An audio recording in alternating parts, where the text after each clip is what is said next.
사람이 물에 빠지면 허우적거리게 되죠. 허우적거리다 보면 자기도 모르게 물을 먹게 됩니다. 그런데 그 물을 너무 많이 먹으면 그 물이 폐에까지 들어가게 되고 결국은 그로 인해서 죽게 되는 것입니다. 그래서 물에 빠진 사람이 병원에 오면 제일 먼저 검사하는 것이 폐에 물이 들어갔는가 들어가지 않았는가. 폐에 물이 들어갔다는 것은 그만큼 상황이 위험하다는 것을 이야기해 주고 있어요. 그래서 그 폐에서 물을 즉시 빼내주지 않으면 살 수 없습니다. 자, 그런데 오늘 이 시편 69편을 기록한 다윗은 지금 자기가 마치 폐에 물이 잔뜩 차 있는 그런 상황과 같이 위급한 상황에 있다라고 고백하고 있어요. 1절 보세요. 하나님이여 나를 구원하소서. 물들이 내 영혼에까지 흘러 들어왔나이다. 육신적으로 말하면 물이 내 폐에 가득 찼나이다. 물이 내 폐에까지 찼나이다. 지금 다윗 자신의 영적인 상태가 그러한 가운데 있음을 이야기하고 있어요. 여러분 타이타닉 영화 보셨죠? 타이타닉 영화에 보면 로즈의 남자친구 잭이 다이아몬드를 훔쳤다는 누명을 쓰고 어느 선실 안에 갇히죠. 선실 안에 있는 쇠기둥에 수갑으로 묶여집니다. 그런데 마침 그때 배가 이제 침몰하게 되죠. 배 안에 물이 들어오죠. 처음에는 바닥에 물이 들어오더니 무릎까지 차고 그 다음에 허리까지 찹니다. 도망갈래야 갈 수가 없어요. 수갑으로 묶여 있기 때문에. 그때의 상황이 어떠했겠어요? 한번 생각해 보세요. 손은 묶여 있지, 배 안에 물은 자꾸 들어오지. 그 물이 점점 허리까지 이제 목까지 차오를 판에 있을 때 여러분 심정이 어떠하겠어요? 지금 다윗의 심정이 그러하다는 것이 2절 보세요. 나는 설 곳이 없는 깊은 수렁에 빠지며 깊은 물에 들어가니 큰 물이 내게 넘치나이다. 방금 말씀드린 그 로즈의 남자친구는 그래도 옆에 누가 있었습니까? 여자친구가 있었죠. 그 당시는 없었지만 여자친구가 달려 들어와서 결국은 도끼로 그 수갑을 깨트려서 잭을 구해내죠. 그래서 같이 배 밖으로 나가는 것을 보게 돼요. 이처럼 그 잭 옆에는 로즈라는 여자친구라도 있었는데 지금 다윗은 옆에 아무도 없다. 깊은 수렁에 빠지는 것 같고 물이 점점 차오르는데 자기를 도와줄 자가 아무도 없다. 한마디 덧붙이면 오직 자기를 죽이려고 덤비는 적들 뿐이다. 자, 이처럼 호롤단신, 아무도 없는 것과 같은 이런 상황 가운데서 다윗은 어떻게 합니까? 1절 다시 보시면 하나님이여 나를 구원하소서. 하나님께 기도하고 있는 것을 보게 돼요. 여러분 이것이 다윗이 그 숱한 어려운 많은 일들 속에서도 자신을 지킬 수 있었고 또 적들과의 싸움에서 이길 수 있었던 이유입니다. 그는 어떤 가운데서도 아무도 없는 가운데서도 하나님과 소통할 수 있는 통신 라인이 있었어요. 이것이 중요해요. 전쟁할 때 가장 중요한 게 뭐예요? 통신 수단이. 아무리 적들에게 둘러싸여 있어도 또 자기 혼자밖에 없다 할지라도 아군과의 통신 라인이 있으면 도움을 요청할 수 있죠. 내가 지금 이런 가운데 있다. 빨리 와달라. 빨리 도와달라. 그러면 아직도 가능성이 있는 것이, 그리고 그 전쟁에서 승리할 수 있는 것이. 그래서 지금은 전쟁에 있어서도 가장 중요한 게, 옛날도 그랬지만 항상 그 어떤 적군의 통신 라인을 부수는 것. 특별히 요즘은 뭐 옛날같이 그냥 무전기 돌려야 이렇게 통신하는 시대가 아니잖아요. 옛날을 군부대 군인들이나 가지는 그런 등에 지고 다니는 그런 거대한 무전기, 우리는 어때요? 다 주머니 요즘 가지고 다니. 그런 때 통신이 얼마나 자유로운지 몰라요. 요즘 전쟁에서 이 통신을 막지 아니하면 전쟁에서 이길 수 없어요. 그래서 요즘은 이 통신만 막는 비행기가 따로 있을 정도로, 폭탄을 떨어뜨리는 비행기가 아니라 쉽게 말하면 핸드폰 같은 그런 모든 통신 시설을 두절시키는 그런 시설이나 그런 비행기가 아예 따로 있는 그런 때예요. 왜 그런 것들이 생깁니까? 전쟁에 있어 통신은 그만큼 중요하기 때문에. 여러분 신앙생활은 뭡니까? 영적 전쟁이죠. 전쟁의 통신시설이 그처럼 중요한 것처럼 영적 전쟁인 신앙생활에 있어서도 통신은 그처럼 중요해요. 어떤 통신? 하나님과의 통신 라인. 언제라도 하나님께 도움을 요청할 수 있는 통신 라인이 있어야, 그래야 신앙생활에서 이길 수 있어요. 그런데 이 사실을 가장 잘하는 존재가 또 있어요.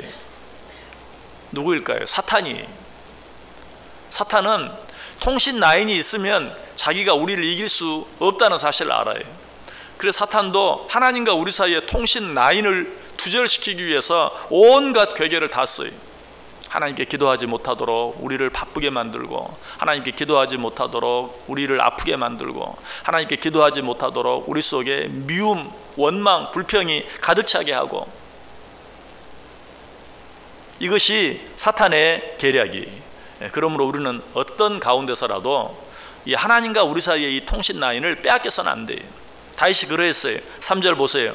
내가 부르짖음으로 피곤하여 나의 목이 마르며 나의 하나님을 바라서 나의 눈이 쇠하였나이다. 무슨 말입니까? 다윗이 기도하고 또 기도하고 또 기도했다는 것이, 그래도 하나님 응답이 쉽지 않았어요. 쉽게 오지 않았어요. 그럼에도 불구하고 다윗은 포기하지 아니하고 목이 마르며 피곤하며 내 눈이 쇠하여질 때까지 계속해서 하나님께 기도했다. 다른 말로 하면 통신 시설을 빼앗기지 않기 위해서, 누구에게? 사탄에게 통신 라인을 빼앗기지 않기 위해서 피곤해질 때까지, 목이 마르질 때까지 끝까지 하나님께 기도했다라는 것이, 여기서 우리가 한 가지 생각하고 지나가야 돼. 우리가 하나님께 기도해도 그 응답이 속히 오지 않을 때가 많이 있다는 사실이. 전쟁에서 싸우는 통신병은 이 사실을 알아야 돼요. 여러분 또 전쟁 영화들 이렇게 보면 어때요? 무전기를 가진 무전수가 그냥 막 다이얼을 돌립니다. 계속 돌려요. 그런데 쉽게 연결이 안 되죠. 그렇다고 포기해버리면 어때요? 그러면 자기를 비롯해서 자기 팀은 다 죽는 거예요. 연결될 때까지 돌려야 돼요. 다른 사람들은 그 통신병이 통신을 취할 수 있도록 엄호 사격을 해주고 계속 싸워주는 거예요.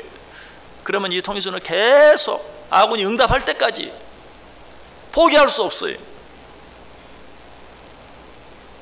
끝까지 살아남아야 될 사람이 통신병이에요. 우리도 기도할 때 그렇게 해야 돼. 언제까지? 응답이 올 때까지. 쉽게 오지 않는다고 무전기 던져버리고 총을 들면 그 팀은 죽는 거예요. 총보다 더 중요한 게 통신이에요. 우리도 마찬가지. 우리는 기도하다가 안 되면 그냥 내가 뛰어나가요. 내 힘으로 해보려고. 망하는 거예요. 죽는 거예요. 우리는 어떤 상황 가운데서든지 하나님께 기도하는 일을 쉬어서도 안 되고, 하나님께 기도하는 일을 중단해서는 안 돼요. 응답이 쉽게 오지 않는다고 포기해서는 안 돼요. 그럴 때도 있어요. 우리가 그 사실을 누구를 통해 잘 압니까? 나사로를 통해 잘 알죠. 나사로가 병들어 죽게 됐어요. 위급한 상황이. 마르다와 마리아가 어떻게 합니까? 예수님께 사람을 보내 도움을 요청해요. 예수님이 곧바로 달려오셨습니까? 안 오셨어요. 일부러 늑장을 부리셨어요. 성경이 그렇게 말하죠. 나사로가 병들었다 함을 들으시고 그 계시던 곳에 이틀을 더 유하셨다. 결국 어떻게 됐어요? 나사로가 죽어버렸어요. 그러나 거기에 하나님의 뜻이 있었죠. 이 모든 것은 하나님의 영광을 위한 것이다. 아니, 하나님의 영광을 위해서 사람이 죽어도 됩니까? 하나님께서는 당신의 영광을 위해서 모든 일을 하시지만, 그러나 그 속에는 우리를 위한 배려도 있어요. 나사로의 그 병은 죽을 병이 아니라 하나님의 영광을 위한 것이다 라고 말한 후에 이렇게 함으로 너희가 믿음을 갖게 하기 위해서 라고 이야기하고 있어요. 하나님께서는 우리에게 살아있는 체험적인 그러한 믿음을 갖게 하기 위해서 때때로 응답을 지연시킬 때도 있어요. 예수님이 빨리 나사로가 병들었다는 소식을 듣고 베다니에 이르렀다면 어떻게 되었을까요? 병은 고쳤겠죠. 그러나 죽은 지 나흘이나 되어 썩어 냄새가 나는 나사로가 무덤에서 수건을 동인 채로 걸어 나오는 그런 기적은 체험하지 못했을 거예요. 하나님이 그런 일을 위해서 때때로 더디 응답하실 때도 있어요. 우리는 이 사실을 알고 어떻게 해야 돼요? 기다려야 돼요. 기다리고 더 기다려야 돼요. 그냥 기다리는 것이 아니라 기도하며 기다릴 수 있어야 돼요. 기다린다는 것이 믿음이. 어떤 사람을 기다릴 수 있는 것은 그 사람에 대한 믿음이 있기 때문에 그래요. 그 사람에 대한 믿음이 없으면 절대 기다릴 수 없어요. 어떤 사람과 약속을 해놓고 내가 그 사람을 기다립니다. 5분이 지났는데 안 오면 돌아서 버린다면 나는 그 사람에 대한 믿음이 별로 없는 거예요. 30분이 지났는데도 그 사람을 기다린다는 것은 그 사람에 대한 믿음이 있어요. 어떤 믿음? 이 사람이 이럴 사람이 아닌데 1시간을 기다릴 수 있다면, 아니 몇 년을 기다릴 수 있다면 그 믿음이야말로 큰 믿음이죠. 여러분, 큰 믿음, 좋은 믿음의 소유자가 되기를 원하세요? 하나님께 기도할 뿐만 아니라 끝까지 기다릴 줄 알아야 돼요. 믿음이 좋다는 것은 오래 기다릴 수 있다는 것이, 믿음이 좋지 않다는 것은 오래 기다리지 못한다는 것이. 여러분, 어떤 사람이 되기를 원합니까? 어떤 상황 가운데서든지 하나님께 기도하며 기다릴 줄 알아야 돼요. 언제까지? 응답이 올 때까지. 다윗이 그랬어요. 시편 40편 1절 2절에 보면 내가 여호와를 기다리고 기다렸더니 귀를 기울이사 나의 부르짖음을 들으셨도다. 나를 기가 막힐 웅덩이와 수렁에서 끌어올리시고 내 발을 반석 위에 두사 내 걸음을 견고하게 하셨도다. 어떻게 했더니? 기다리고 기다렸더니, 기도하면서 기다리고 기다렸더니 나를 그 기가 막힐 웅덩이와 수렁에서 나를 끌어올려내 주셨다. 그래서 우리에게도 말하죠. 시편 37편 7절에서 여호와 앞에 잠잠하고 참고 기다리라. 여호와 앞에 잠잠하고 참고 기다리라. 여러분, 왜 이 자리에 나오셨습니까? 기도하기 위해 이 자리에 나오신 줄 압니다. 기도하고 어떻게 하시겠습니까? 기다리시기 바랍니다.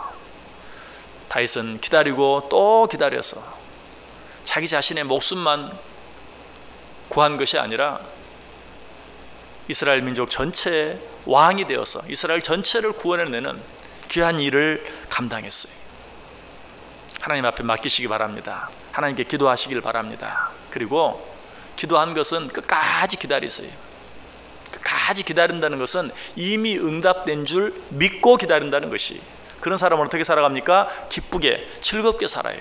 오늘 하루 이 시간에 하나님께 모든 것 맡기고 이 하루 정말 기쁘게 즐겁게, 하나님이 이미 내 기도 들으신 줄 알고 이미 응답해 주신 줄 믿고 기뻐하며 감사하며 이 하루를 살아가는 복된 자들 되시기를 주님의 이름으로 간절히 축원합니다.